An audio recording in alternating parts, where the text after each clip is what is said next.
how to connect Crosley record player to Bluetooth. Now in this video, I'm going to provide you additional details on using Crosley record player into your Bluetooth ends. Now it's going to be case-to-case basis, and it is actually depending on the make and model of the Crosley player that you're using. You've got to fully understand the manual of the turntable that you're using. If it has a specific feature that offers a Bluetooth out, if it only offers Bluetooth in, then you would not be able to do this.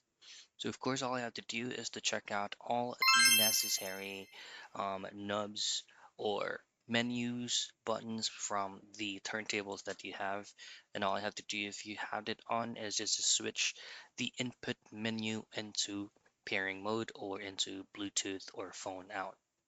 You just need to look for the turntable name from the Bluetooth end, and then you should be able to have it connected.